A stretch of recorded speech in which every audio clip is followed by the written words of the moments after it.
Good evening.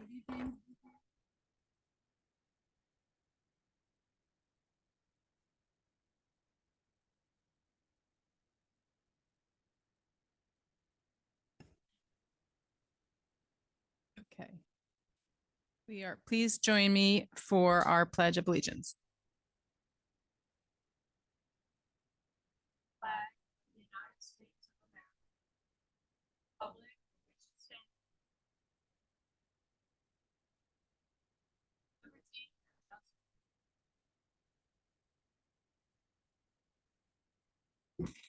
Public notice of this meeting pursuant to the Open Public Meetings Act has been given by the Board Secretary on August 21st, 2024 in the following manner. Posted notice on the school bulletin board at the Administration Building, transmitted to the Courier Post, Philadelphia Inquirer, and Clerk of the Cherry Hill Township. Mrs. Sugars, can you please call the roll? Mrs. Sherfain, Mrs. Gallagher, Here. Mr. Greenbaum, Here. Mr. Mayor, Here. Dr. Rude, Here. Mrs. Niaz. Here. Mrs. Tong, Here. Mrs. Winters, Here. Ms. Stern. Here. We start with, we do not have any presentations or administrative reports, so we will go on to correspondence. Are there any board members who would like to share correspondence? Mrs. Winters. Thank you. I had the opportunity to welcome new staff at New Staff Orientation, which was really fun. It was neat to see all the new faces and to give them, just to greet them on behalf of the board, congratulate them on joining us here in Cherry Hill, talk about all the exciting things we have plans coming up. And one of the best parts about it was that a lot of the administrators were there. So it was really cool to see the administrative team that Dr. Morton has assembled all together, excited for the school year to start. It's just really nice to watch how we're beginning to really move forward and pick up steam together. So it was a great morning. I also attended the ECAC, which is our preschool advisory committee or early childhood advisory. There were about 12 members there. We had an update on activities that are planned for preschool families for the upcoming school year from the CPIS. Amanda, she did a really nice job. She's going to be having coffees with the CPIS that families can come to get information. There's activities plans that incorporate all of our Cherry Hill preschool locations. One of the changes she's made is that the branding will no longer be all about the Malberg building. It will be all Cherry Hill preschoolers together. It was just a really nice meeting with an overview of things that are planned for this year. Dr. Mahan has done a great job assembling a full team, which I think is going to help preschool move forward. There were a couple of questions raised about buses and teachers, all the things that families are always wondering about coming into the beginning of the next school year. So that was the second thing I did. And then the third thing was Monday morning, I went on a tour of the Coles program with a couple of other board members. And we got to see the new spaces that are created for the Coles students and talk about what their day will look like, see all their furniture that's been moved over there and set up for them, the renovation of the wing, talk about the schedule and how that will work for them, arrival and departure, just really answer a lot of the questions and concerns that the community and board members had going in. It's nice to see the level of thoughtfulness and care that's been put into the student experience for this year. It's always bumpy when you're starting something new, but I really feel like they listened and reflected on the concerns and laid the groundwork for success for Coles students in their new home. So we wish them all the best coming up in the next school year. That's it. Lots of good stuff before the start of the school year. Great. Other board members have correspondence. Mr. Greenbaum. Thank you. So I will piggyback on Mrs. Winters' comments about the tour of the new location for the Coles program at High School East. It was really wonderful to get a tour with Ms. Giordano and Ms. Hudson, walking us through the new classrooms, answering many of the questions that we had.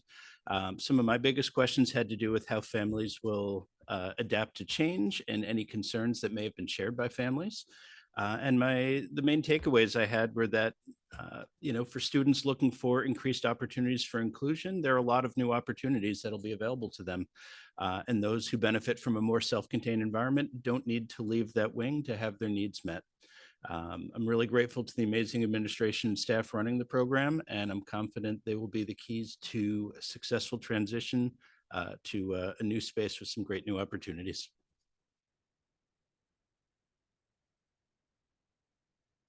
Okay. Other board members have any activities, events they want to share about? Joel, Mr. Mayor. So jumping on the Coles Wing, Coles program tour, just wanted to add that another thing that I felt was great to see was that Mr. Giordano is scheduling and is in the process of meeting with every incoming family, every freshman family, and other families that are interested in a personal tour of the wing and of the program. She said that those families that she has met with have been overwhelmingly supportive, really looking forward to the new opportunities that their children will have there. And the fact that she and her staff they're all going out of their way to make it accommodating and to make it as welcoming as they possibly can, recognizing that, it's a good change, but it's still change. And that's always uncomfortable. So I just wanted to point that out as well. That they get it. It's not just the facilities. It's not just the options. It's not just the programs, and it's not just the staff. It's also their recognition that that there's more to do. There's some hand holding and making families comfortable, and they're really going out of their way to do that. So that was good to hear.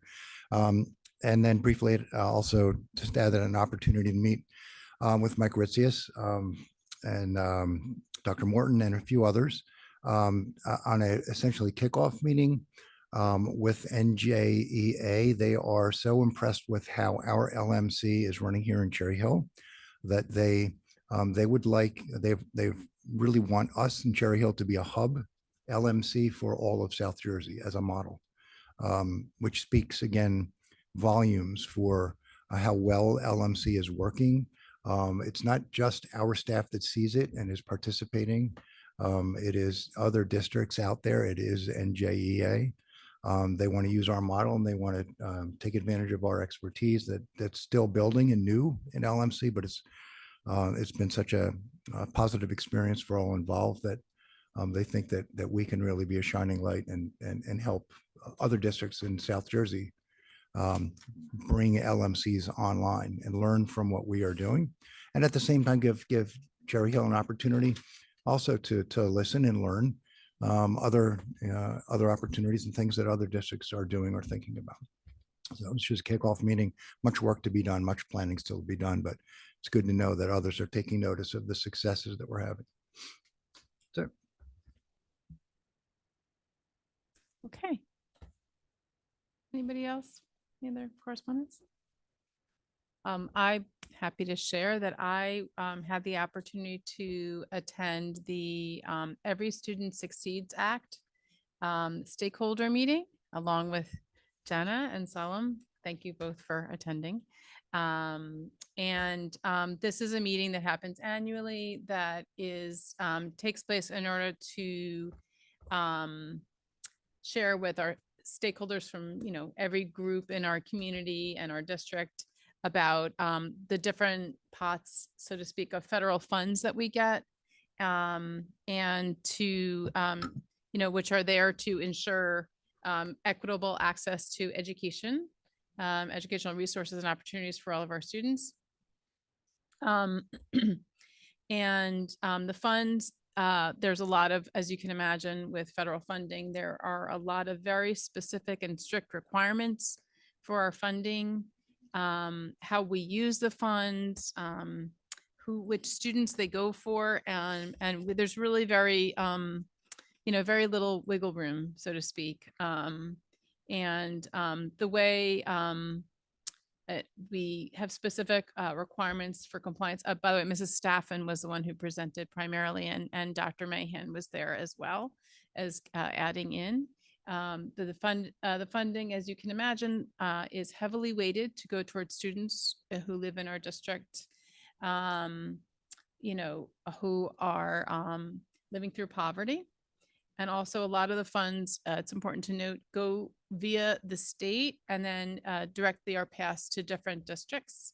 And we also not only have funding for our own students, but we are a pass through for private schools as well that are in Cherry Hill. And federal funds make up about less than 10% of our total budget. So we went through all the different titles, so to speak, Title I, Title II, Title III, Title IV. I'm not sure if I missed any more. Lots of information.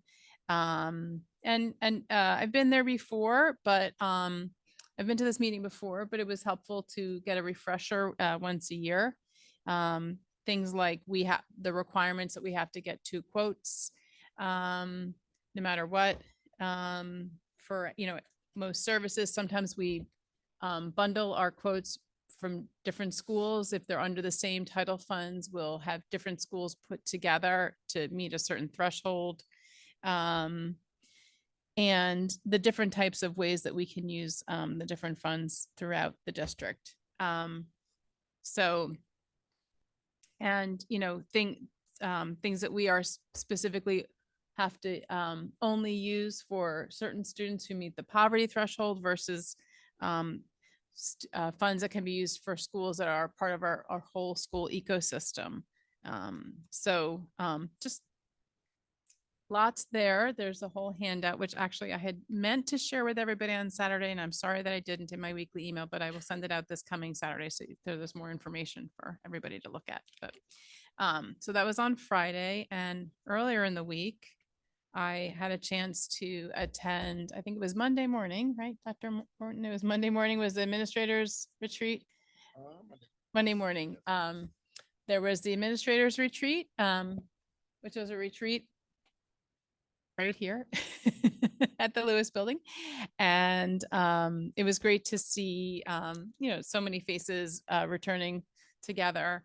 And I had a privilege, it was really a privilege to see everybody and to, have just a minute or two to welcome everybody back and thank everybody for their hard work and their efforts and see the excitement in the air. So it was a great opportunity. So thank you. That's it. Alrighty, and we move on to our student representative reports. Very excited that we have these back again. It looks like we're starting with, are we starting with West? So the East. Okay, we're starting with East. So yeah, I'm looking, so on my cheat sheet, it says East, but it has your guys' names. So I was a little confused. Sorry. So we will start with a report from Solomon. If you would kindly give your East report. So a lot went on in the East community this month as we prepared for the school year to begin. In regards to academics, East guidance counselors hosted a Common App / Naviance workshop on Monday, August 12th to talk to rising seniors and their parents about the college application process. Cherry Hill teachers also offered SAT / PSAT and college essay workshops at East from August 5 to 8 and August 12 to 15. And in regards to activities, rising seniors had the opportunity to take their senior portraits from August 12 to 15 at East. The next opportunity to do so will be during school hours from September 16 to September 20. New students, like freshmen and other new students, were able to attend 3 tour nights this month, led by current East students on August 7, 14, and 21. Freshman orientation was also held today at East. I was able to go to that. The freshman class of 2028 were split into a morning session and afternoon session, and each new student had the opportunity to meet administrators at East, members of the guidance department, and also students involved with student government and peer leaders. So the new students received the t-shirt for the class of 2028 from the Cherry Hill Education Foundation, and they were also able to take their photos for the new school year and use their schedule to find their classes.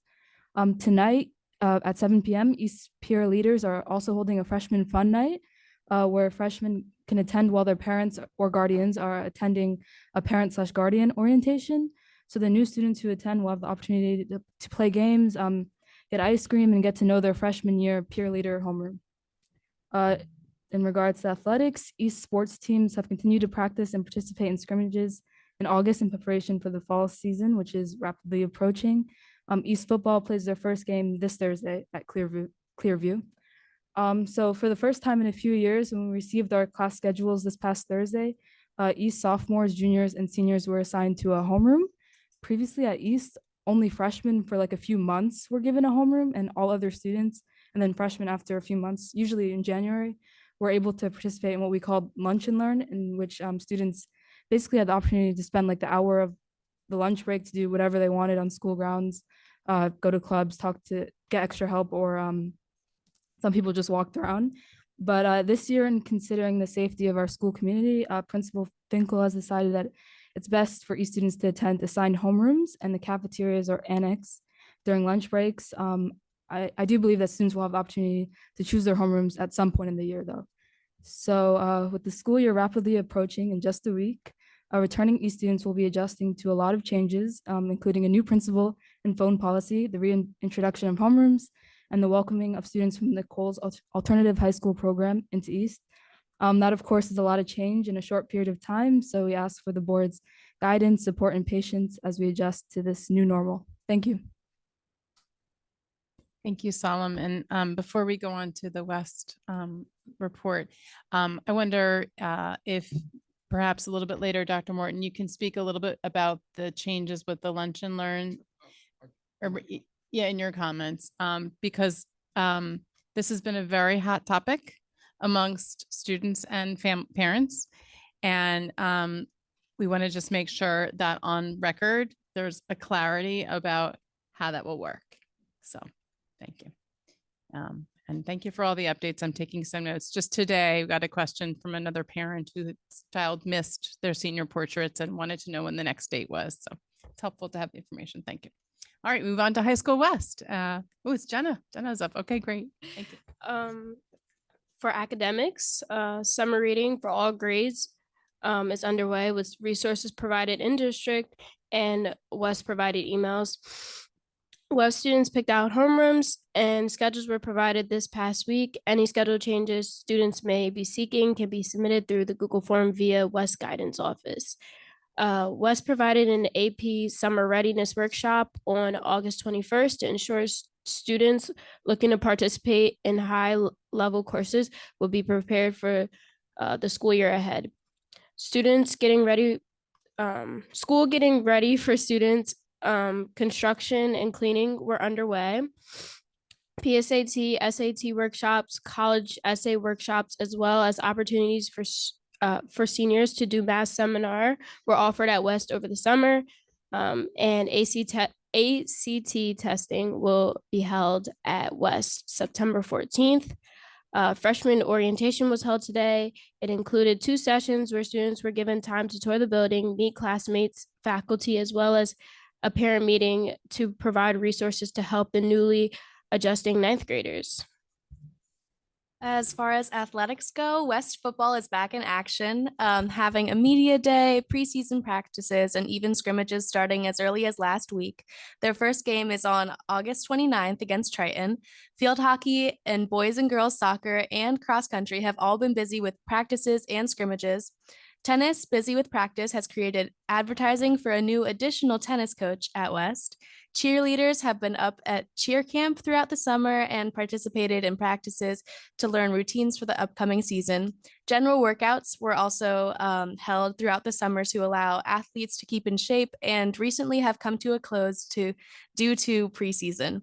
Girl volleyball tryouts were also held August 19th to August 21st.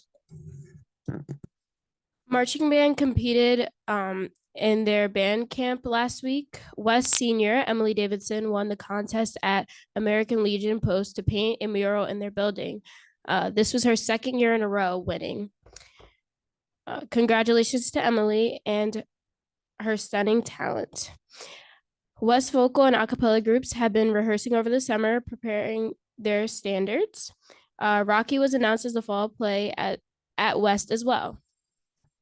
For extracurriculars, peer leaders were able to participate in freshman orientation today, and we are looking forward to the activities fair at the beginning of the year. More news on that soon. Other notes, West seniors are invited to Senior Sunrise at 6 a.m. on the first day of school for car decorating and other activities. We're looking forward to seeing our seniors bright and early. September 9th, October 28th, and 29th are the new dates for senior picture makeups.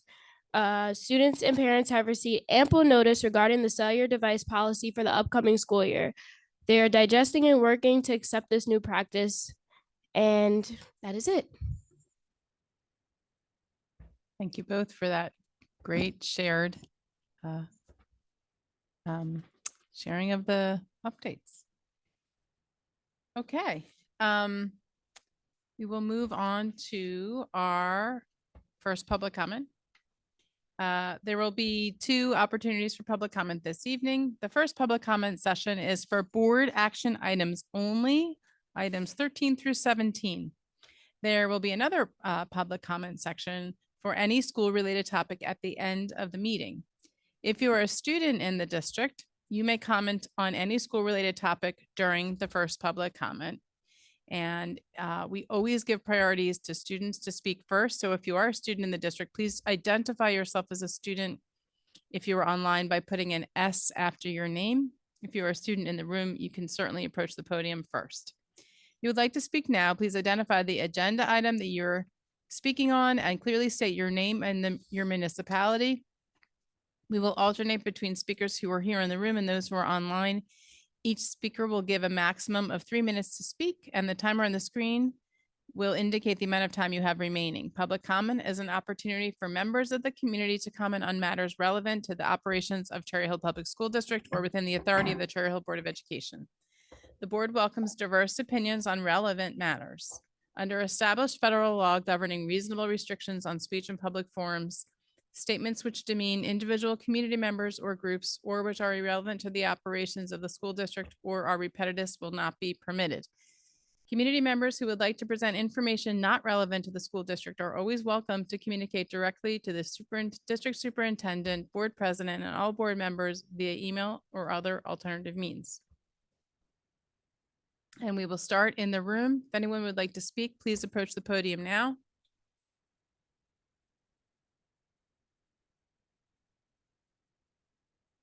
Kindly state your full name, your municipality, and the action item that you are speaking on.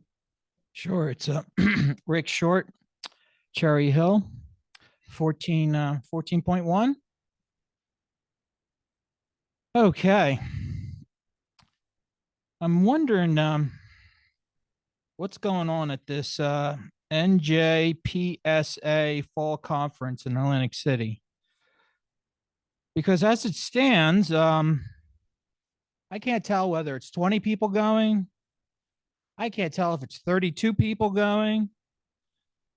Seems like a lot of people are going. I think I saw our technical guy going. I think I saw Miss Wilson going.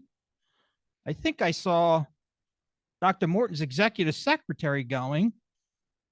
I mean, who else are we bringing? We're going to bring the janitors and maintenance people. I mean, who else are we bringing? I don't think I've ever seen so many people go to a meeting. Maybe we could save money on tolls and possibly rent a bus. Maybe you could take a bus and save on tolls. That might be a good idea because there's, let's see here. It does say mileage, tolls.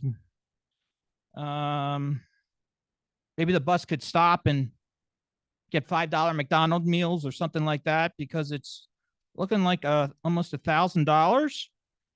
So if 32 people are going, that would be about $32,000. So I'm quite fascinated. And then we have, it's like Dr. Morton is heading to the League of Innovative School Fall Convention, California. Is anyone else going? It looks like it's just Dr. Morton going. That's all I can tell here from this. I guess inquiring minds would like to know.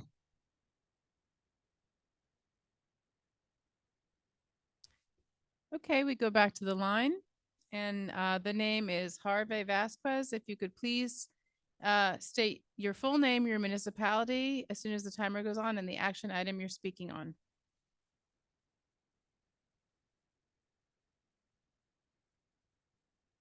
Harvey Vasquez, if you'd like to speak, please unmute.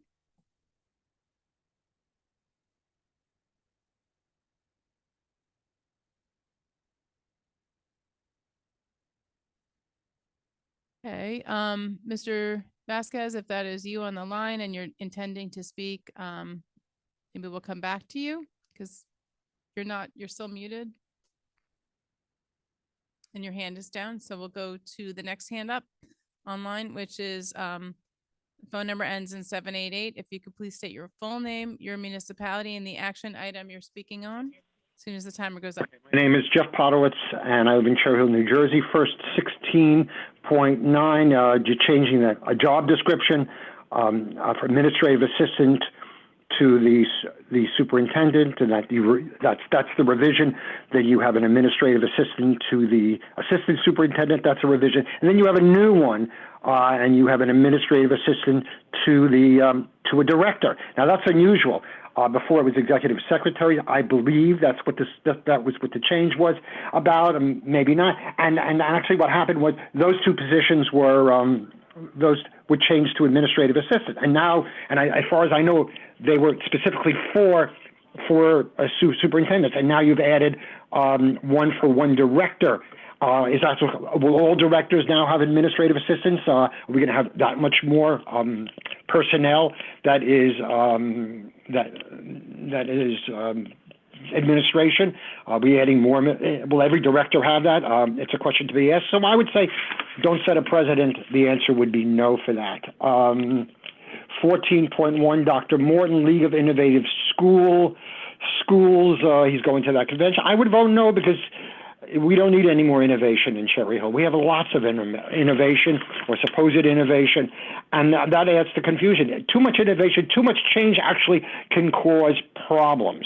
And also, will there be other costs involved with this if you want to belong to that organization? Do we belong to that organization? Too many questions. And in Cherry Hill, there seems to be, we need more constructive focus, and we don't, innovation, we've had plenty of innovation, and it hasn't been constructive with all the innovations that you have. Then there's 14.4, professional services. Of course, there's no competitive bidding because you don't have to do competitive biddings. I know it's a North Jersey corporation company, and the money came from our special education department. $450,000. $450,000. There's a lot of questions to be asked about it. It's called the Language Learning Network, and it came from special ed. Will all the money be spent on students in middle school and high school who need help? By the way, with their IEPs and 504s and learning different languages. That's what I would like to know. That's a lot of money, and will money be spent on others?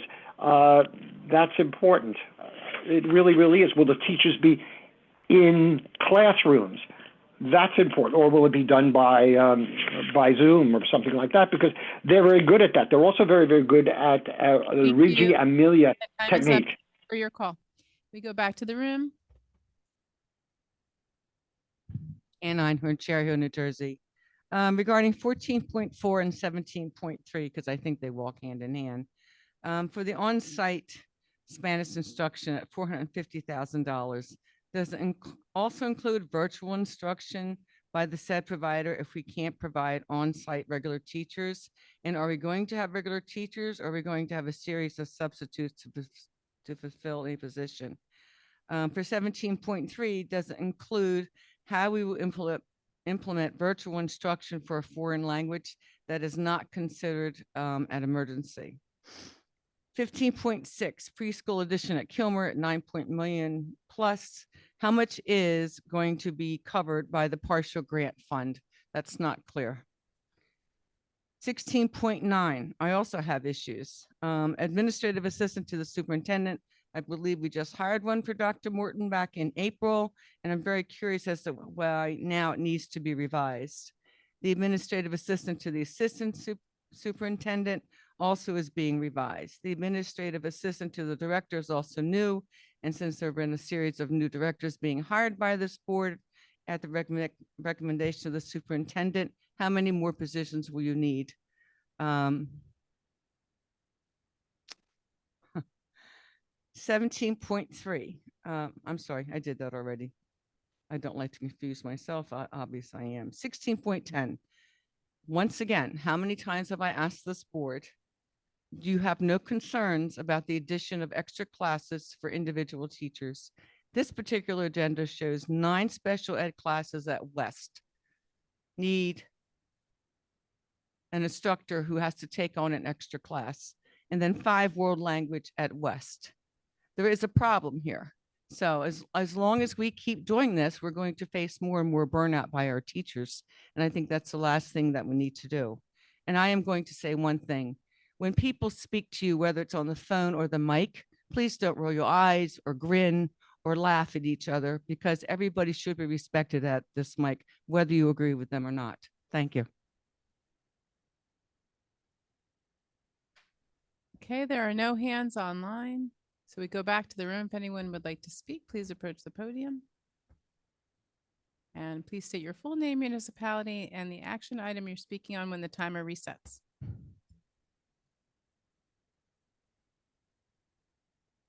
Alani Harris, Cherry Hill, 16.9. As a parent of students at Kilmer, I'm just wondering where that addition will go. I heard discussions about the addition taking 18 months to build. I thought that preschool students would start at Kilmer for the 25-26 school year. Does that mean they're starting in the middle of that year, starting a year later? Where is it going on the grounds? What playground is going to be disrupted by it? Will it disrupt the learning of the students currently at Kilmer? These are a lot of questions that the public has asked and not necessarily received answers for. And as a parent of students in that school, I'm now more concerned. I have an upcoming preschooler who I thought was going to be starting at Kilmer in the preschool program if they made it within the lottery, but I'm not sure if that's the case now. So if some of those questions could be answered, that'd be helpful. Thank you. Okay, and we go back to the line and do not see any other hands raised online. So we go back to the room. If anybody else would like to speak, please approach the podium. Just wait for the clock to reset, please, and state your full name, municipality, and the action item you're speaking of. All right, Dr. Yoniar, Cherry Hill. Of course, the agenda doesn't want to load, so I'll do the best I can on that one. HR, just want to acknowledge Mr. Velez is leaving Kilmer, and he's one of those administrative assistants that every kid talks about. He also was housed in the 3rd grade classroom of Miss Lewin, which happened to also be one of the main ELL classrooms in that building. His ability to speak Spanish and connect just was a genuine joy to have around. So he is really going to be missed.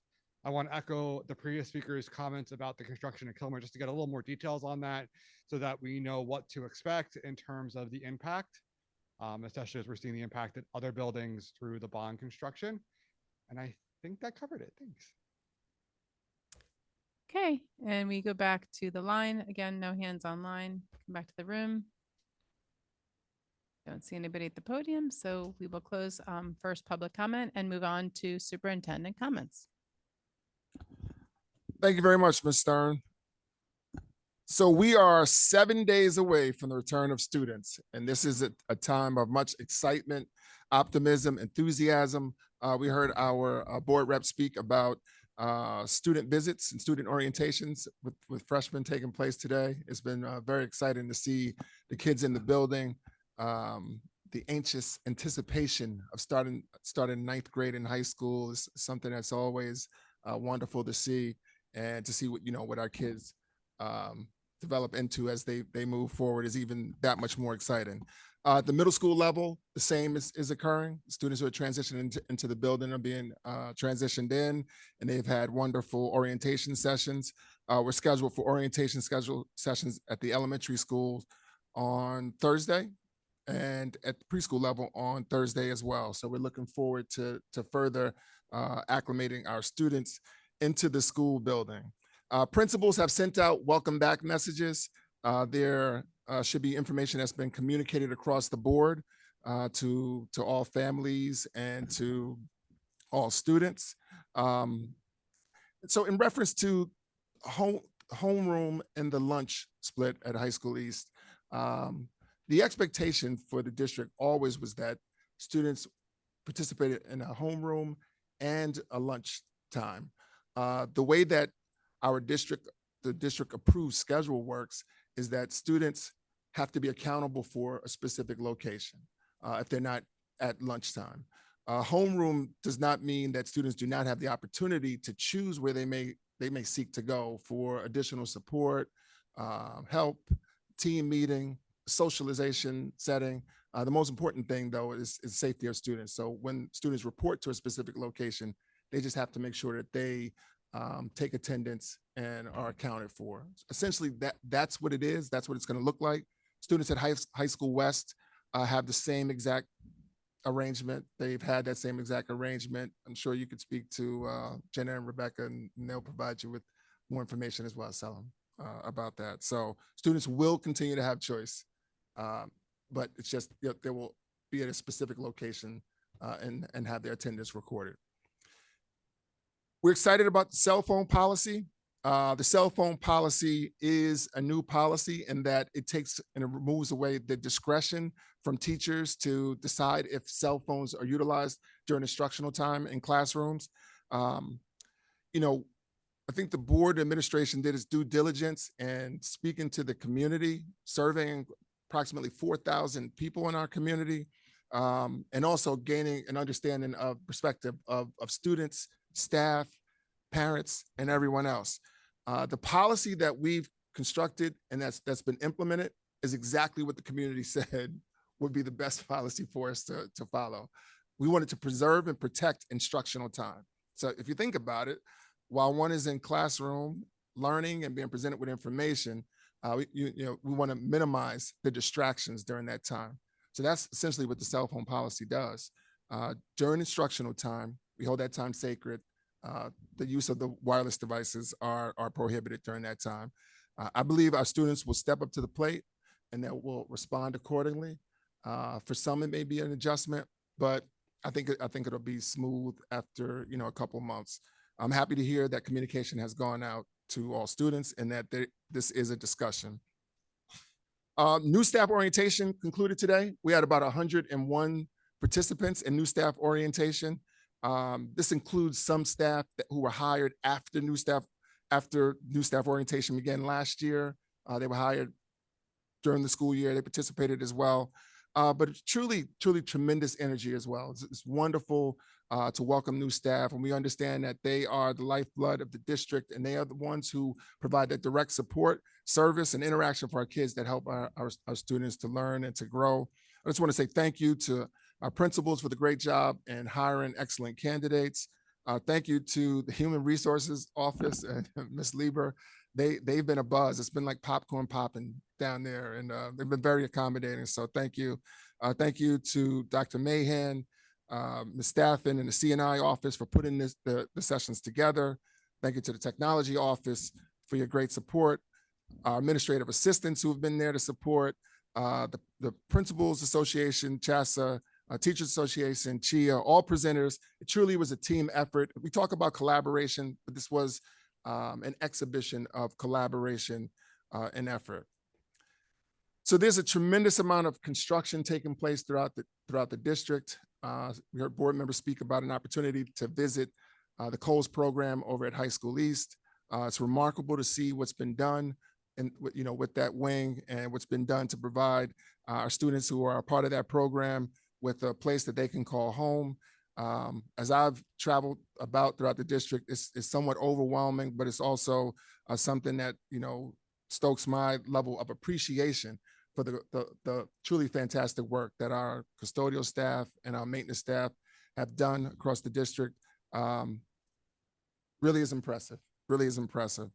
I asked Mr. Plavinsky to share a quick video that we have that we want to put out and recognize our custodial team with.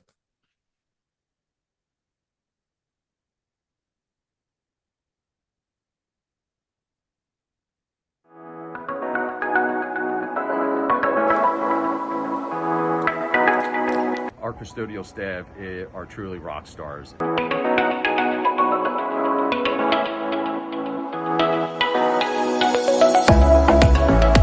I do what I do because I love the kids so much. Thank you so so much for all your hard work, and I can't wait to open the school year with all of you. Our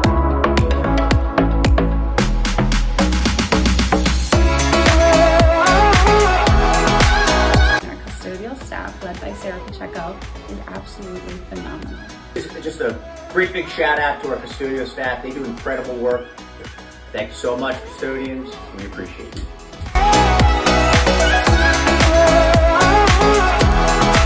I'd just like to take the opportunity to say thank you to our custodial teams, our maintenance crews, our buildings and grounds, and the entire staff for the wonderful job that has been done in preparing our buildings for the return of our students. The schools and classrooms look amazing, and you deserve much gratitude and thanks. You're appreciated. Thank you. Awesome. Thank you. Thank you so much, Mark. It's important that we recognize that everyone plays a part in supporting our students. It's important to say thank you and express gratitude. So we want to make sure that we're doing just that. Just a couple of notes of clarification. NJPSA is the New Jersey Principals and Supervisors Association. They hold an annual conference that principals participate in. The individuals who are on the list for approval to attend are either principals or district-based administrators.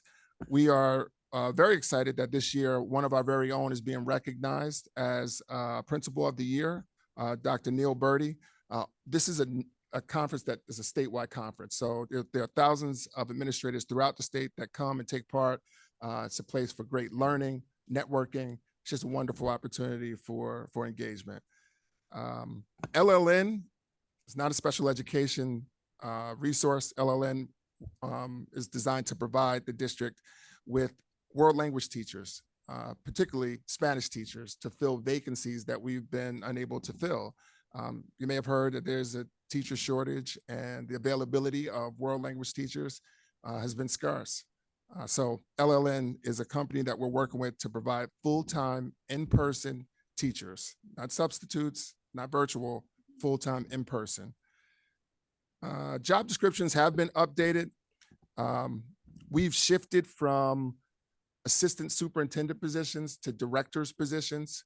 So the job descriptions are being adjusted accordingly to reflect the fact that those individuals are supporting the directors.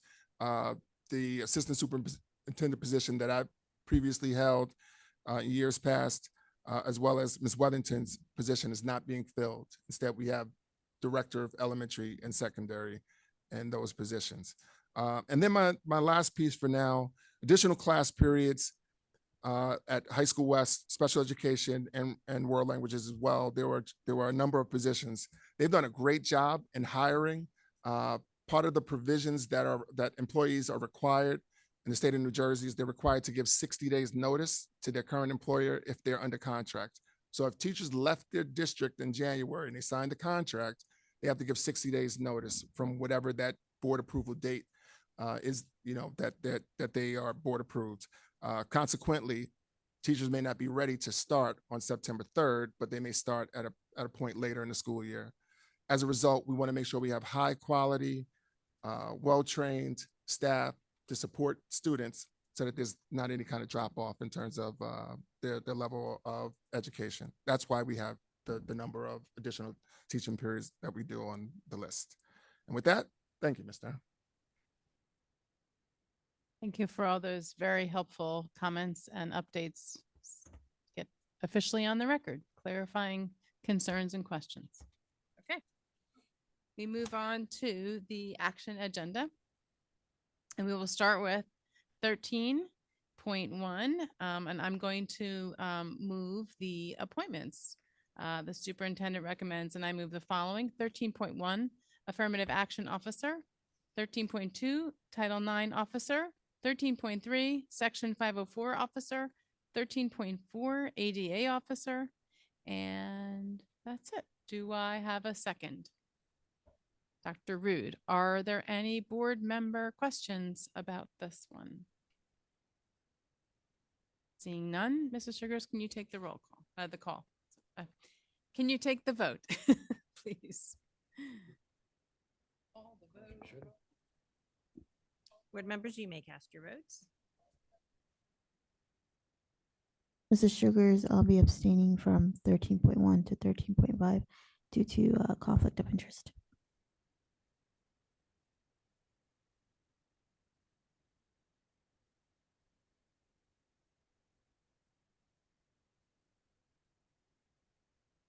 Other than Mrs. Niaz's abstention, we have a unanimous yes vote.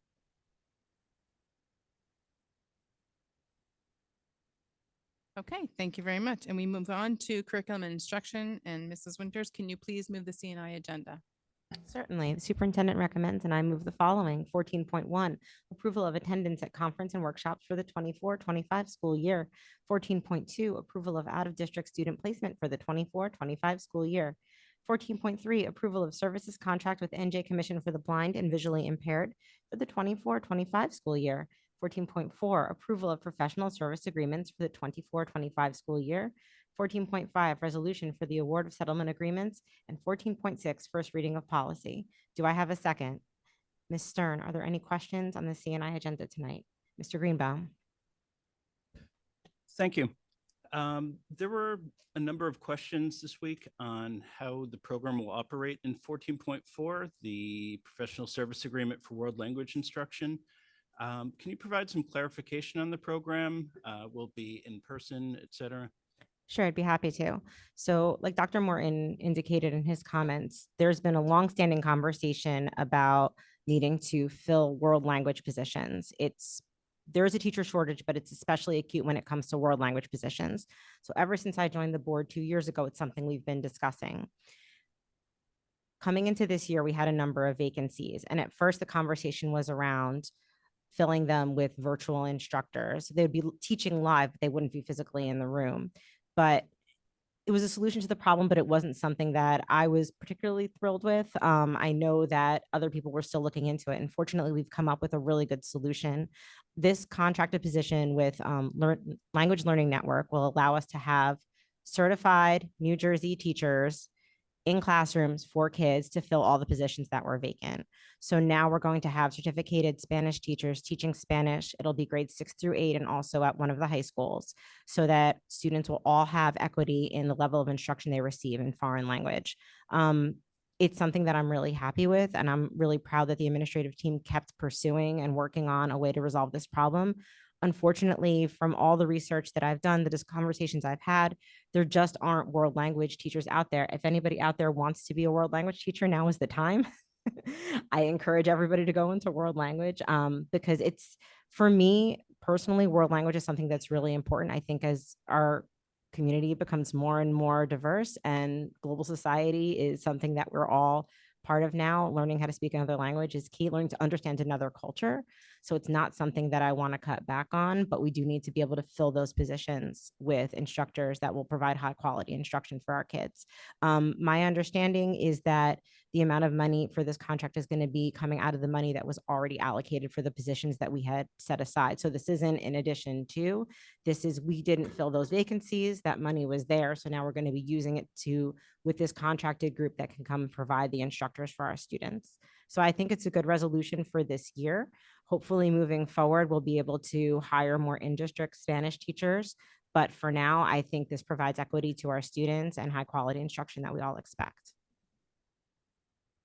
Very thorough. Thank you. Thank you. I worked really hard on that. Could you tell? Because I had questions too, really coming into it. It really has been, it was a conversation in CNI. It was also a conversation in HR that we've had because it touches both committees. So it was something that I really wanted to understand before voting on it.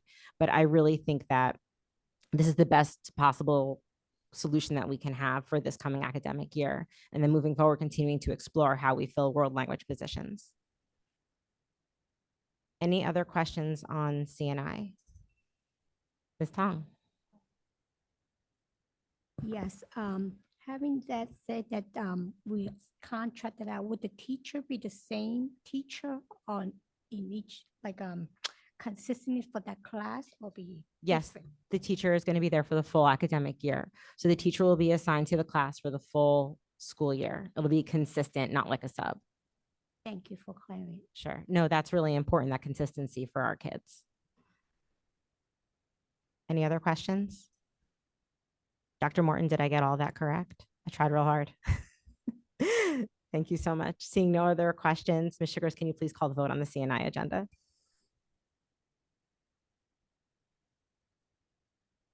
Board members, you may cast your votes.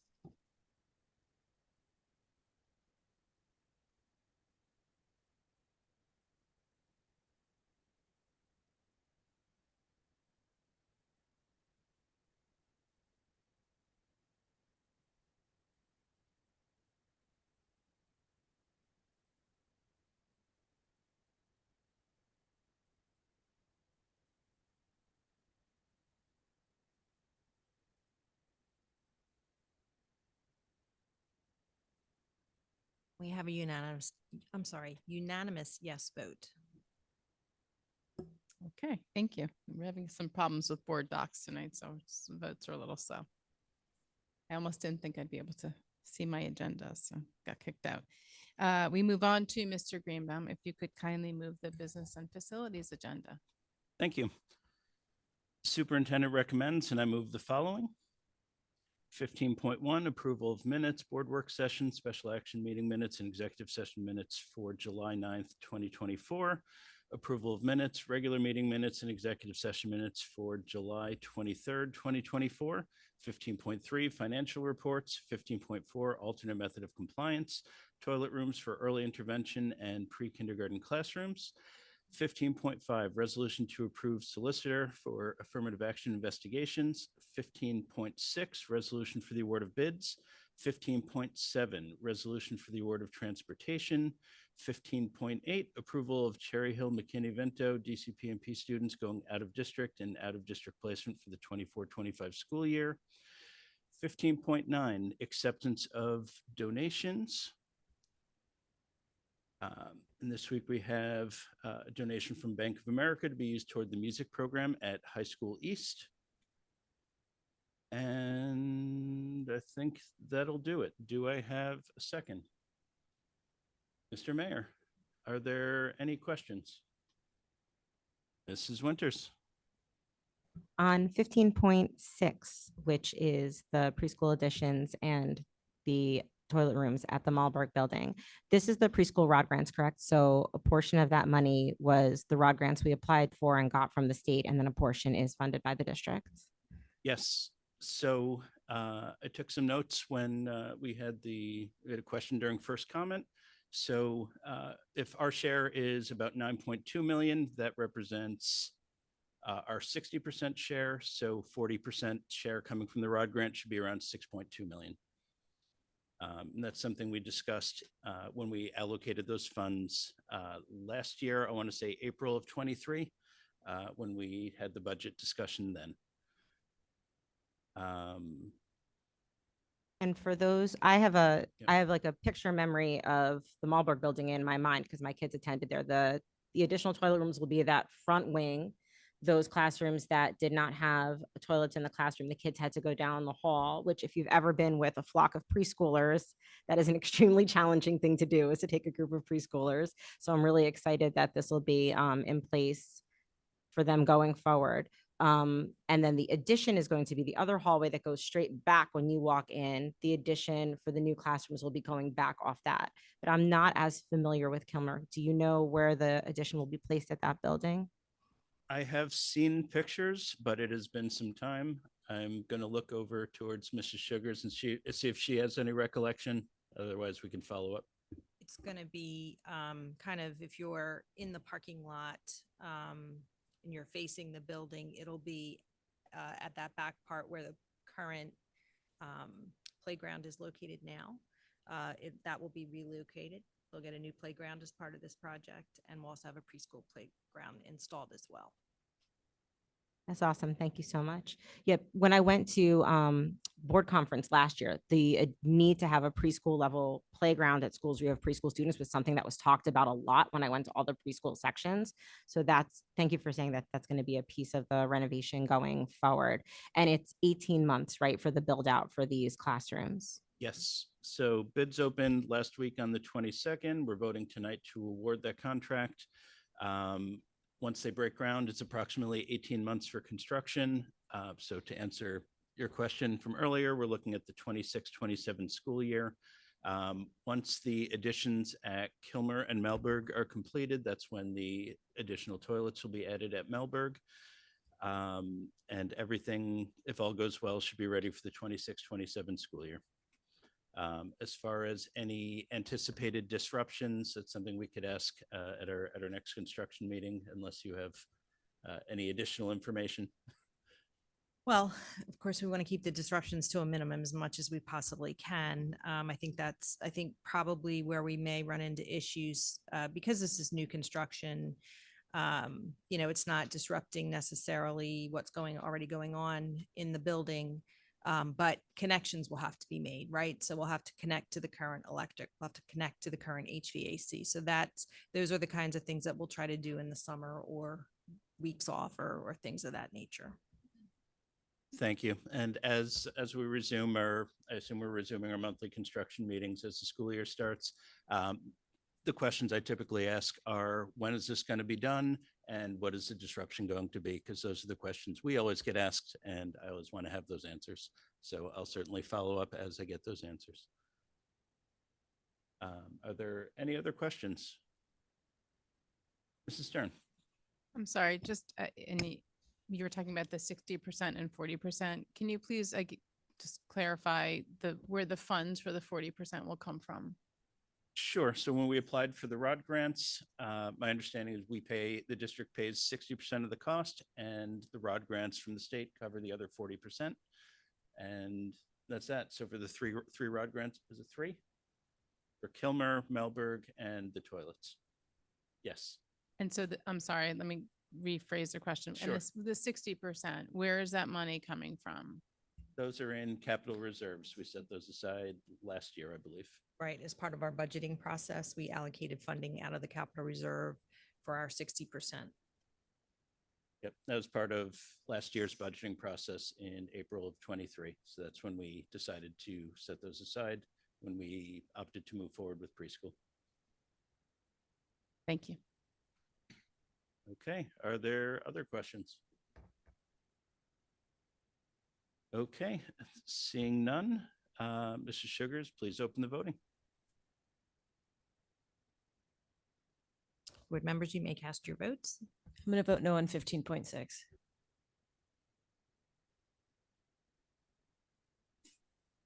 Mrs. Sugars, I'm going to recuse from 15.3 due to conflict of interest. Mrs. Sugars, I think I have to abstain from 15.1. I wasn't here that day.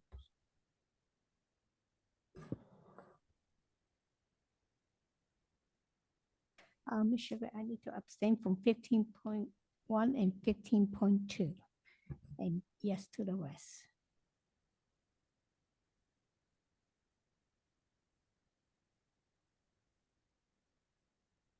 Okay. So we have two abstentions on 15.1, Dr. Rude and Mrs. Tong. We have an abstention on 15.2, Mrs. Tong. Mrs. Niaz has recused herself from 15.3. Mrs. Gallagher has voted no on 15.6. The rest of the votes were all yes. Motion carries.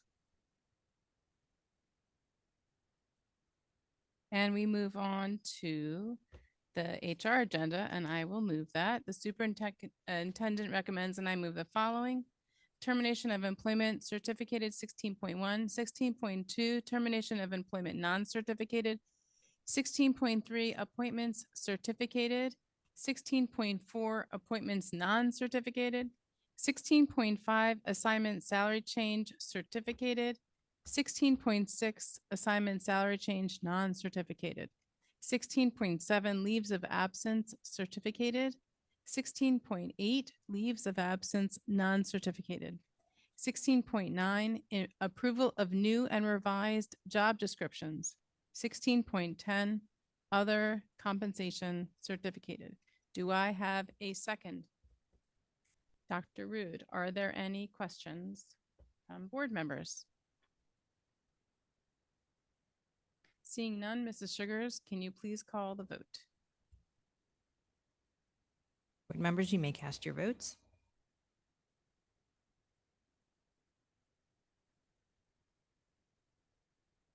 Mrs. Sugars, I'm going to abstain to avoid a conflict of interest on 16.10 and yes to the rest. Mrs. Sugar is abstaining from 16.8 due to conflict of interest.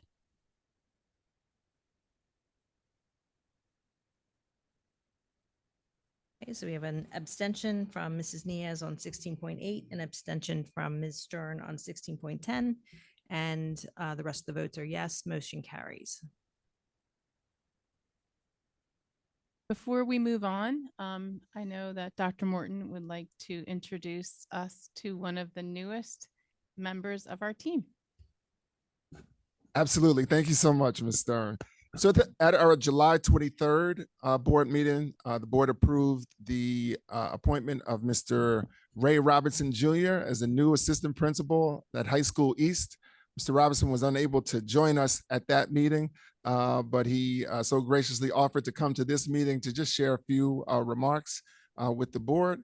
We are excited about having Mr. Robinson join the team here. And even though he is still fulfilling his 60-day requirement, he has been present on every other day that he's available at High School East. Anyway, Mr. Robinson. Hello, good evening, good evening. Wanted to just introduce myself. Again, Ray Robinson, coming to you by way of East Hampton Community School, where I served as the assistant principal and athletic director for the past 3 years. Prior to that, I was a health and phys ed teacher and head football and head baseball coach at a high school in Burlington County. Excited to be here. I can't thank you enough for this opportunity. I'm really looking forward to getting started. One thing that you will find out very, very quickly about me, and it's part of the reason that drew me to this district, is that I really have a heart for the kids. So I want to make sure that all students and all stakeholders enjoy their educational experience, but I'm really here for the kids. You'll find that out very, very quickly. I'm excited about being a part of the Cherry Hill Connected Learning Community.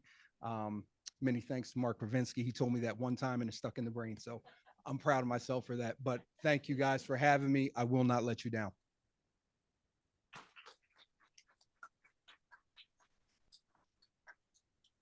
And Mr. Robinson, welcome. And it's nice to have you with us. And you'll be seeing some of our faces in the school because whether we're visiting as board members or as parents, you'll be seeing us. And I don't know, Mr. Mayor, I know you were wanting to make a brief comment as part of HR as well. I do. So this is the last meeting that LaKoya Wethington will be attending, although I believe she's attending virtually. I was not here, did not have an opportunity to thank her or say any sort of parting remarks at last meeting where she was here herself. So I want to take that opportunity to do that. LaKoya is a fixture here, has been in Cherry Hill School District for many, many years, long enough that she must have been here at least 2 decades, even before our first of 3 Cherry Hill School District students entered. I've had an opportunity to work with her in various capacities. She has been nothing but professional, nothing but caring, and has unfortunately, she has been the target of some anger because she does her job so well. Sometimes people who do their jobs well and jobs that are not always appreciated, unfortunately, they can attract unkind words, and that is unfortunate. But I have to say that LaKoya has always handled that with the greatest amount of dignity, professionalism. She elevated her game year after year. She handled more responsibilities than many, and has been a mentor to many. And it is my hope and expectation that those who have worked with her and worked under her and that are assuming the duties that she handled and handled so well, will take heed of the guidance that she's given them, whether through words, whether through direct instruction or whether through just sitting back and watching how well she did what she did under circumstances which were not always easy. So I appreciate LaKoya. Thank you for the dedication you gave to this district, for the mentorship you gave to staff that follow you, for guidance you've given to students who, are off to live brighter lives because of the work and the care that you put into them and the programs that you supported while you were here. Congratulations. Good luck. Sorry to see you go.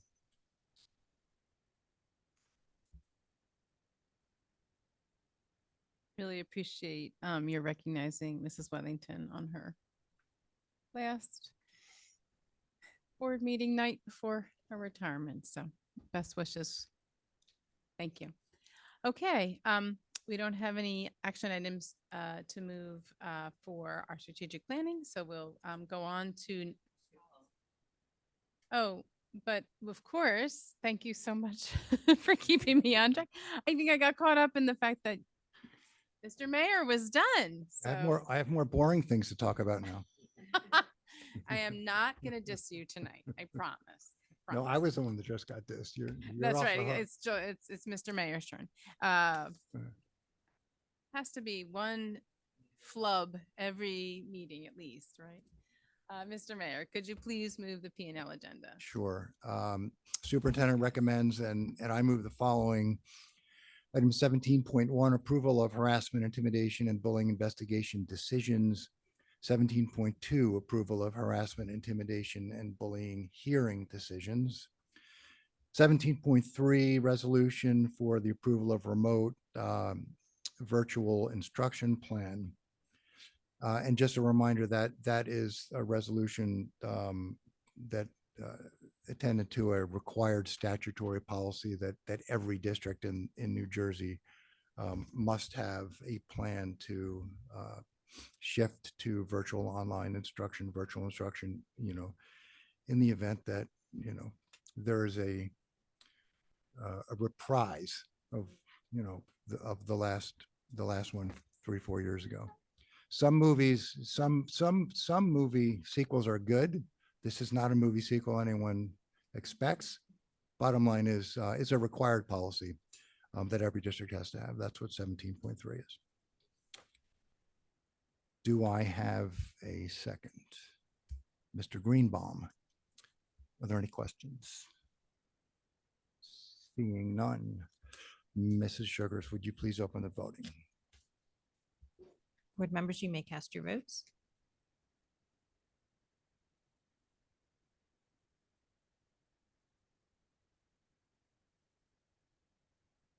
Mrs. Sugars, I have to abstain from 17.1 and 17.2 as I was not present at the last meeting.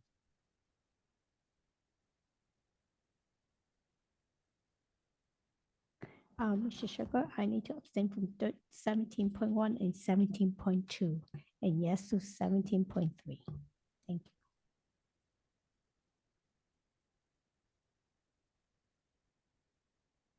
Okay, so we have abstentions on 17.1 and 17.2 from Dr. Rude and Mrs. Tong.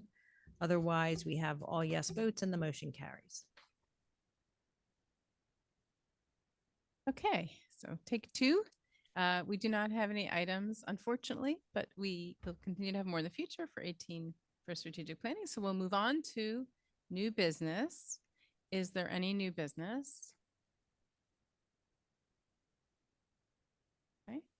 And so if seeing no new business, we'll move on to old business. Is there any old business? I think Dr. Morton might have some old business. Yes, absolutely. I'd like to take an opportunity to publicly recognize the 10 members of our community who are running for board seat in our November 5th election. If you are online or if you're in person, you can feel free to raise your hand or stand, whatever is most comfortable for you. But just going through the top of the list, Omar Alkili, David Berkovich, Kurt Braddock, Naraz Chowdhury, Dean Drizzen, Ava Friedel, Samia Mian, Quatsia Niaz, Bridget Palmer, and Harvey Vasquez. Thank you. Okay, thank you very much. Any other old business? Okay, seeing none, we move on to our second public comment. This is the opportunity to speak for members of the public to speak on items related to our public school district, any topic related to our public school district. If you would like to speak now, please state your name and your municipality. We will alternate between speakers who are here in the room and those who are online. Each speaker will have a maximum of 3 minutes to speak. The timer on the screen will indicate the amount of time you have remaining. Public comment is an opportunity for members of the community to comment on matters relevant to the operations of the Cherry Hill Public School District or within the authority of the Cherry Hill Board of Education. The board welcomes diverse opinions on matters relevant matters. Under established federal law governing reasonable restrictions on speech in public forums, statements which demean individual community members or groups or which are irrelevant to the operations of the school district or are repetitive will not be permitted. Community members who would like to present information not relevant to the school district are always welcome to communicate directly to the superintendent, board president, and all board members via email or other alternative means. We always begin to offer students to speak first. So I'm just going to check to see, I don't see any students in the room. If you are a student and you are online, please put an S after your name so we can call on you first. There are no students in the room who would like to speak, then we will start in the room with the non-student. Please state your full name and municipality when the timer goes up. Alana Yaris, Cherry Hill, speaking as the Fair Funding Committee Chair on behalf of the Zone PTA. The Fair Funding Committee will be meeting September through June this year, usually on the fourth Thursday of the month, but we are currently actively recruiting people who can attend back to school nights at all of our schools through the district so that if there is a funding shortfall this year, we already have community members in line to help us and to help with our mission. So if you could email me at fairfundingchps@gmail.com. I'd be happy to add you to our email list. You could follow us on social media at Facebook, Instagram, or Twitter, or X, whatever it's called now. Again, that email address is fairfundingchps@gmail.com. Thank you. Thank you for your leadership on that. Okay, we go to the line and the phone number is 788. If you could please state your full name and your municipality when the timer resets. My name is Jeff Potowitz, and I live in Cherry Hill, New Jersey. Rutgers School of Graduate Education is the home of NIEER, the National Institute for Early Education. NIEER is a cheerleader for preschool expansion and that's from an early education standpoint. However, the science is unsettled. Please see the article, Unsettled Science on the Long-Term Impact of Early Education, published May 3, 2024, University of Delaware. It describes a new review published in Science magazine by University of Delaware Assistant Professor Anna Marie Whitaker and her co-authors, which include a co-author from the University of Virginia, University of California at Irvine, and Teacher College of Columbia University. That's diversity of opinions. These authors find that the science on long-term effects of early childhood education is unsettled. All right? I would say, given the enthusiasm of Rutgers and our administration, they will do their best to show how successful the preschool program will be in Cherry Hill. All right? There has been a major focus on preschool expansion by our administration. That's investment in their time and our money. However, a member of the public at a board meeting mentioned, what about the learning loss of students due to COVID? To paraphrase that member of the public, and it may not be exact, these students have 1 year left in our district. not 12, not 14. Yeah, I agree. What about those students? As a reference, please read Proof Points Why Our Kids Are Still Struggling in School 4 years After the Pandemic by Jill Barbary, August 19th, 2024. Hechinger Report. They gave an example how kids for 18 to 12 are struggling. In fact, they're progressing slower than they did even right after the pandemic was over. Meanwhile, the kids that kindergarten, first grade, they're performing just as well as students were before the pandemic. So they have been less affected than these students that are in 8th to 12th grade, and especially those 12th graders. It is the students in high school and middle school that really needed their focus on. And someone like me and others mentioned that why don't you focus on the kids, these kids that have extreme learning loss. You chose to focus on other things, and you did. Preschool expansion needed to be deferred. You didn't do that. You did what the state wanted at the expense of our community and at the expense of Your time is students. up. Thank you. Appreciate it. And we go back to the room. Anyone like to speak, please approach the podium and state your full name and municipality. Sarah Jocelyn, Cherry Hill. I'd like first to comment on the wonderful pre-K PowerPoint that was placed on the district website, which I did review and answered many questions. And then tonight, the excellent report that Mr. Greenbaum and Ms. Sugars gave that clarified the funding as well as the facilities plan for the pre-K expansion. I did also really note the importance of the playgrounds because this is extremely important for this age group. And with the large number of children that are at Malberg, I'm very much interested in understanding not only the playground facilities that will be provided, but how those children will have access to it. And I'm sure that ongoing, there will be discussion about transportation of the inboarding and onboarding and outboarding of all those pre-K kids at Malberg. I did not know if you were having a secondary access point besides the main entrance right now to move all the children into the classrooms within the time frame. I noted and I mentioned that there is a sustainable development goals from 2015 to 2030. And under the education goal, which I think is number 4, target number 2 is universal pre-K. So I really want to make sure that's awareness in the room that we are working as a country to work towards the sustainable development goals, which is a United Nations effort. I do appreciate the work that is going on with all the school plans. Thank you for that. I just would like to follow up and be sure that the school plans and of course this board are aware of the importance of addressing the issue of chronic absenteeism, which I had brought up before, and that we correctly record, as was mentioned here, attendance at all grades and as is needed for the graduation. I thank you all as a board for their service and the excellent meeting tonight. Thank you.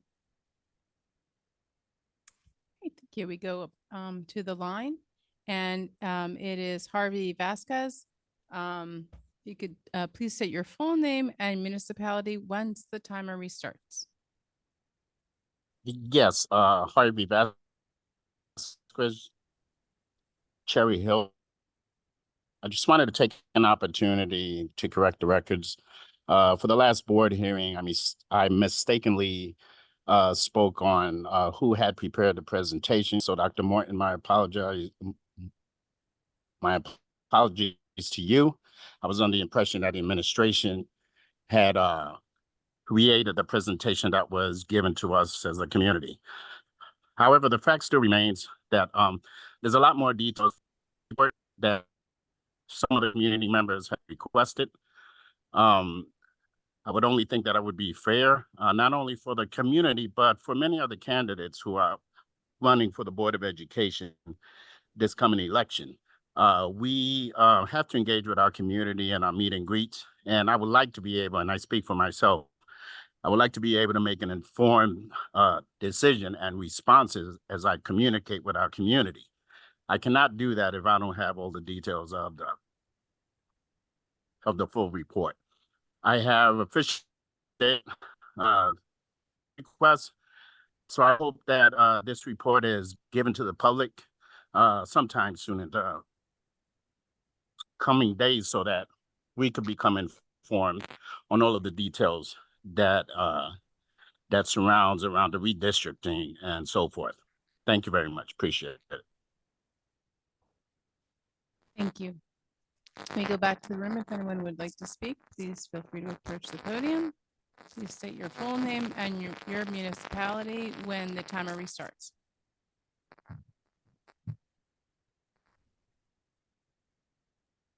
Rick Short, Cherry Hill.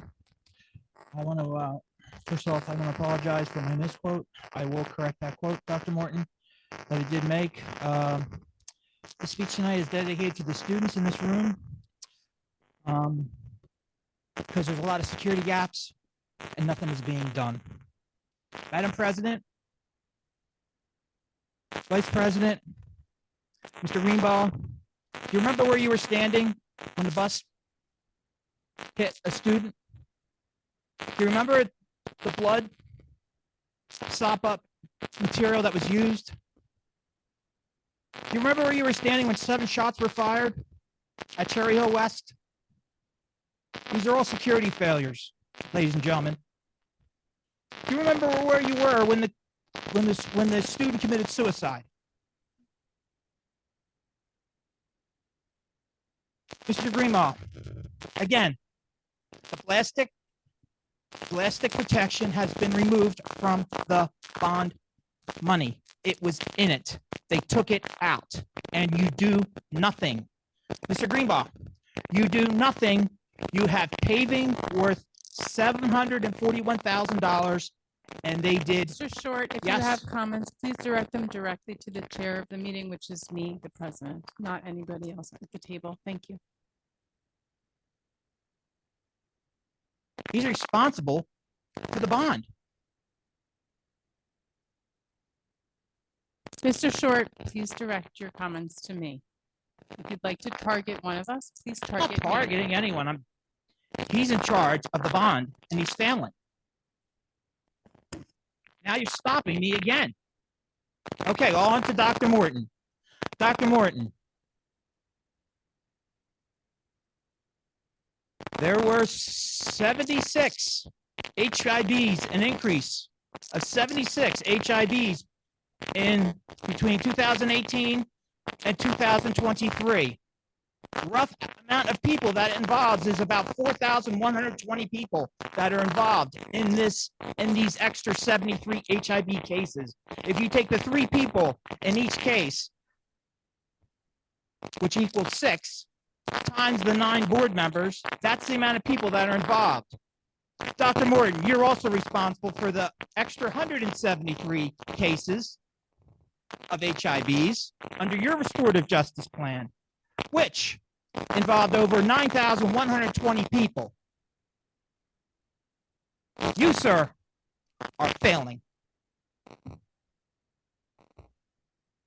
We go back to the line. I don't see any hands online, so we come back to the room. If anyone would like to speak, please feel free to approach the podium. And I'm here in Cherry Hill. So I'm really disappointed, Dr. Rude, that you had a very robust strategic planning committee, and there were absolutely no notes associated with that meeting. So it's really hard for the members of the public who can't attend a 5 o'clock meeting to understand what was even begun to discuss that evening. So I would hope that in future meetings that Mrs. Stern, as president of the board, you can ensure that we see the appropriate notes, because all committee members can't attend your committee meetings. Thank you.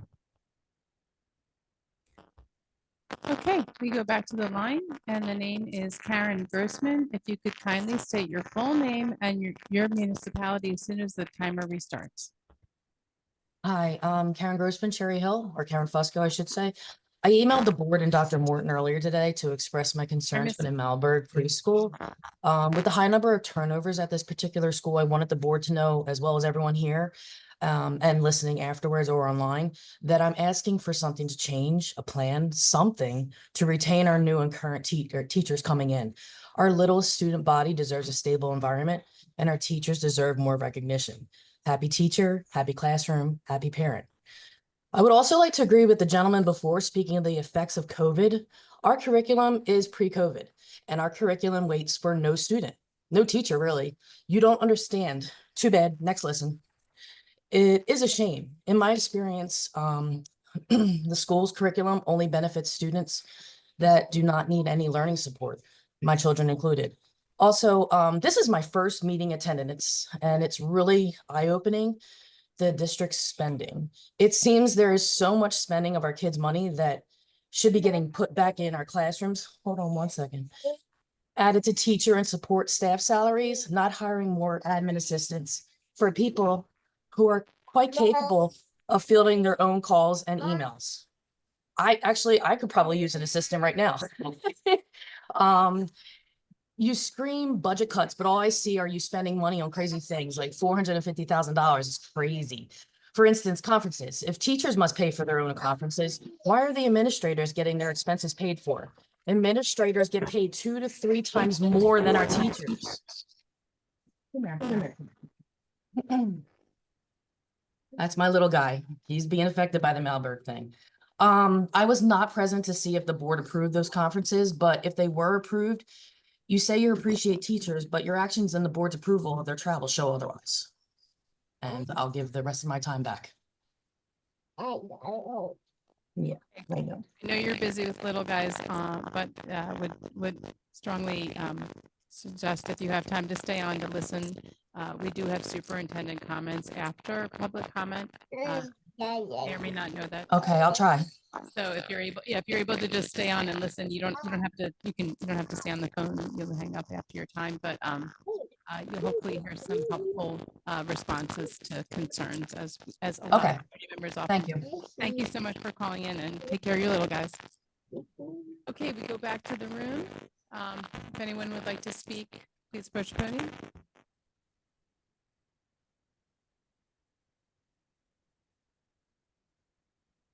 Yoni R, still Cherry Hill. Just want to say the construction crew at Cruzy are amazing. They just care so much.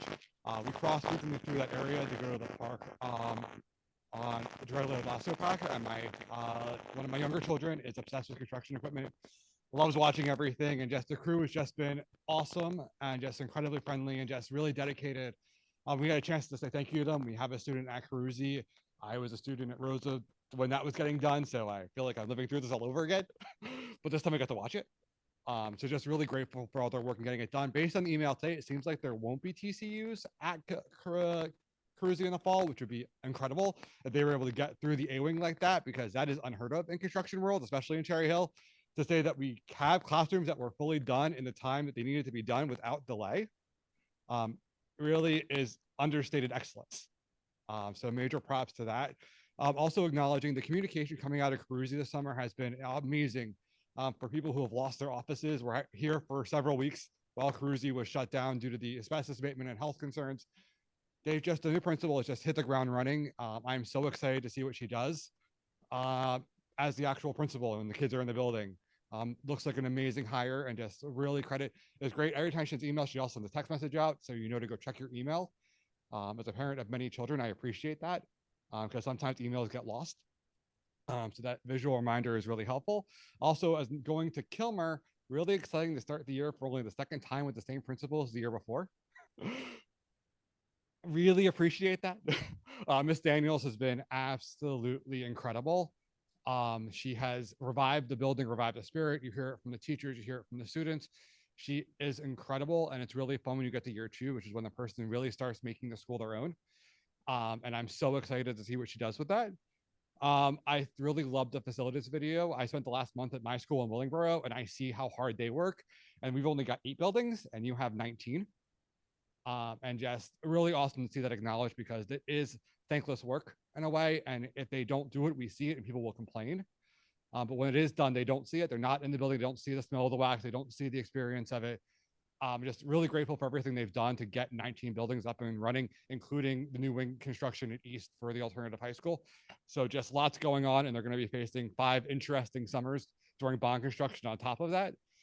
So really nice to see that. I feel terrible that a student tragedy was being used at this meeting as an agenda item.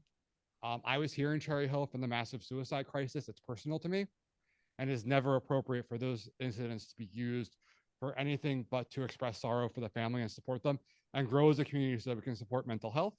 And just to switch gears to the preschool study, I just skimmed it. It's one study based on Boston.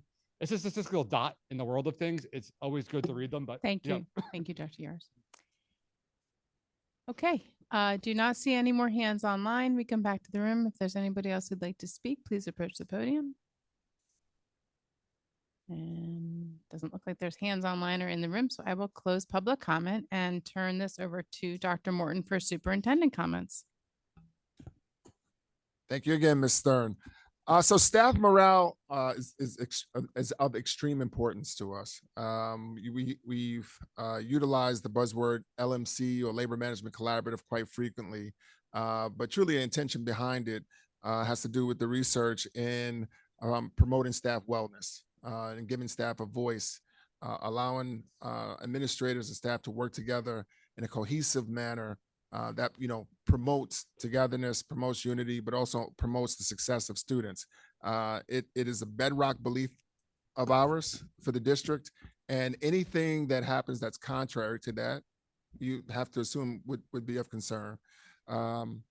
It's never a good thing for staff members to leave their buildings that that they've been at, and we examine and take very seriously any kind of patterns where staff members are leaving the building.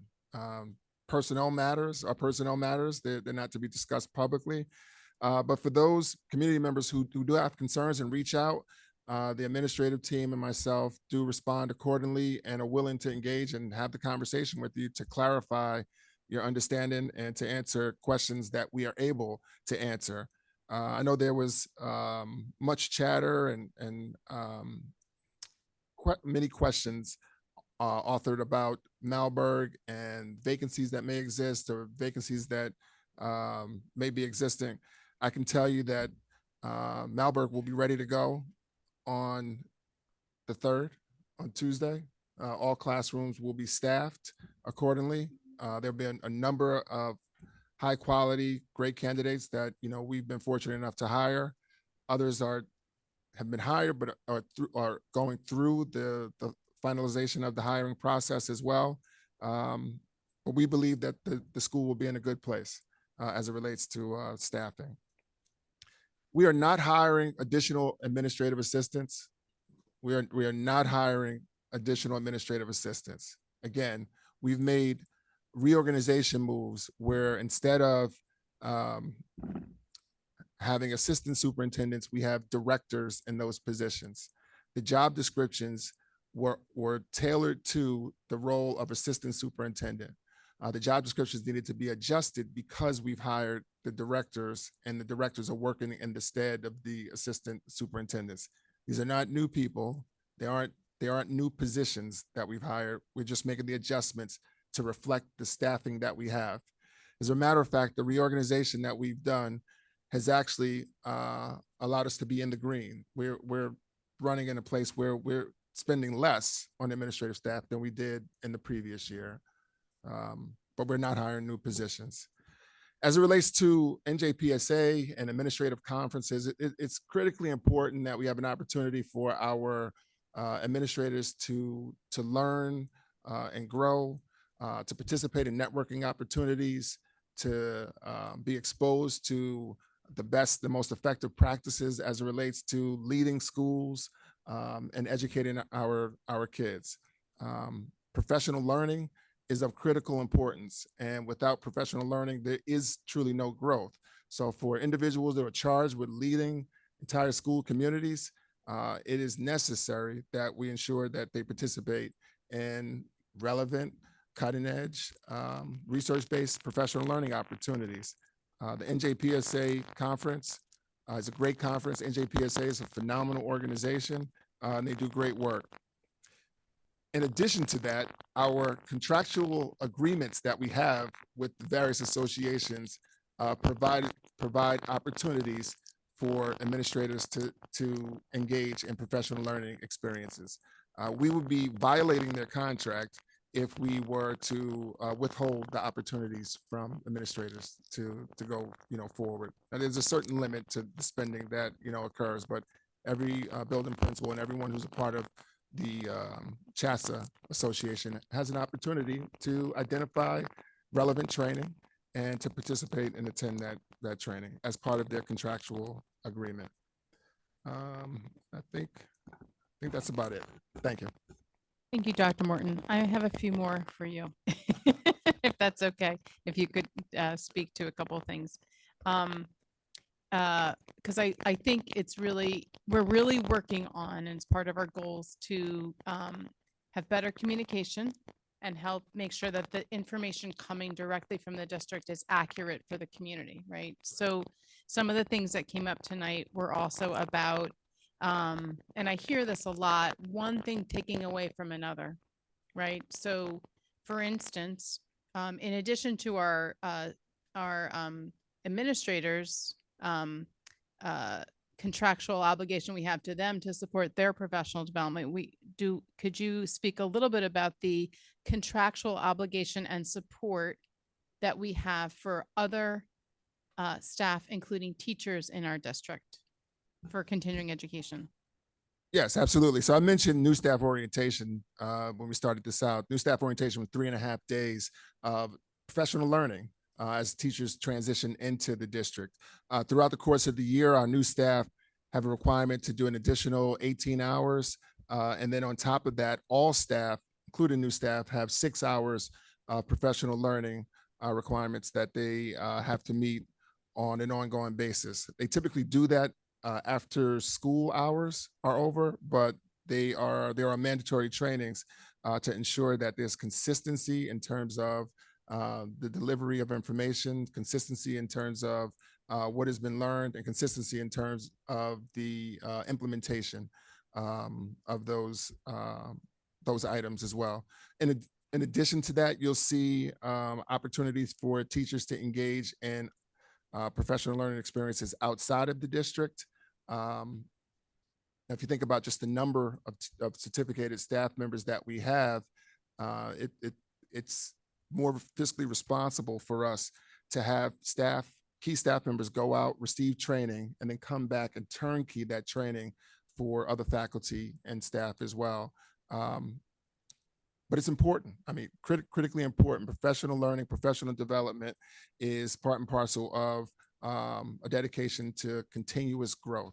And, without that, I'd be very concerned and very worried about our ability to continue to move our kids forward, particularly as it relates to the changing times. So we heard a comment about COVID and how the curriculum hasn't been adjusted. And I'd have to push back on that and say it couldn't be further from the truth. I think what we've done is we've attempted to examine practices that we've utilized prior to COVID and what we're utilizing after COVID. There's been presentations about new curricula at the elementary level. We have new ELA curriculum. We have Eureka Squared being utilized in elementary schools. The high schools, we're looking at the introduction of mathematics pathways, additional STEM opportunities. The middle schools altering schedule, and Eureka is evident there as well. So there's quite a bit of work that we've done. The conversation around social emotional learning truly is attached to the trauma that we saw produced from kids as they experience the isolation associated with COVID. So us attempting to understand the social emotional learning needs of our students is attached to that as well. And we've heard much conversation about it.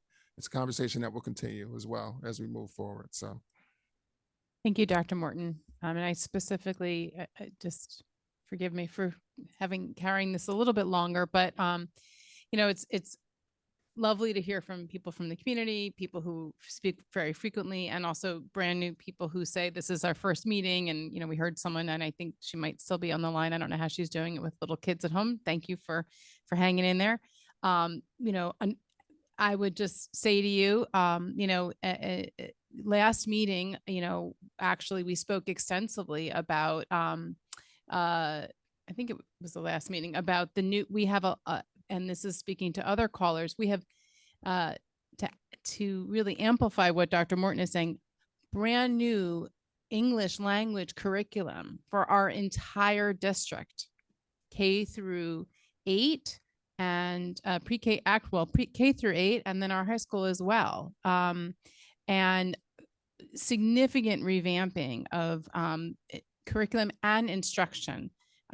You know, in a few short years that I've been on the board, there's been an enormous shift in the way we're teaching, and or at least focus on making sure that we're teaching and have the materials and the resources that really reach all of our students. And in addition to that, we discussed the New Jersey tiered system of support, which is a very involved system, and we don't, you know, would take a lot to go into it, but essentially it's geared specifically to catch children who might not always even be showing significant learning challenges, but maybe have moderate learning challenges. It's also there to address children who have more significant learning needs, and intervene with them. So there's an enormous amount that came last year with our high impact tutoring, which was across elementary age students up into early middle school age. So, you know, while absolutely, you know, we talk about the importance and the you know, years and decades of research that does support the best practice of starting as early as possible in preschool for to really start our, you know, with you know, not just obviously not speaking about book learning, but all kinds of different learning ways that children learn early. But that's one aspect of what we're doing. We are doing a tremendous amount to address some of the learning needs of our students at every grade level, including our seniors. So, you know, I think it's an inaccurate portrayal to say that that's not happening. It's very inaccurate. We had a whole discussion in our last meeting as well about our 12th grade, rising 12th grade students, or in a week will be 12th grade students. So, and some of the, you know, how do we address, sorry, it's true, right? The last few days of former 11th graders. So, you know, I really think it's important. I think it's very hard to sometimes see that. This is a very large district and it's a lot to know. And I don't expect any of us to know all of these pieces. And I can see why in isolation and, you know, one meeting or, you know, one focus and one report, it might seem that way.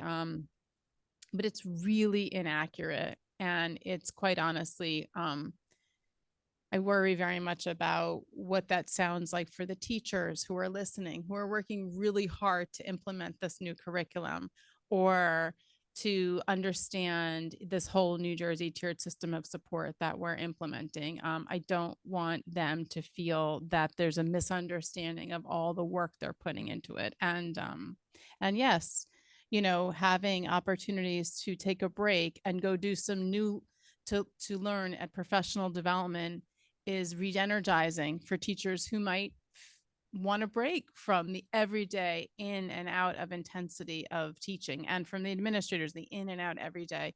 Having a chance to learn with peers and generate new ideas and think differently and look at new research and best practices can be very energizing. So when we talk about teacher wellness, in addition to student wellness, teacher and staff wellness, it falls under that as well. So I just thank you for allowing me to share some to really ensure that the record is more accurate in terms of you know, we're getting trying to get an accurate perception out there of what's going on. Okay, and with that, I make a motion at 8:24 to adjourn. Do I have a second? Mrs. Winters, are there any, I'm sorry, all in favor? No questions on that. Motion carries, meeting is adjourned.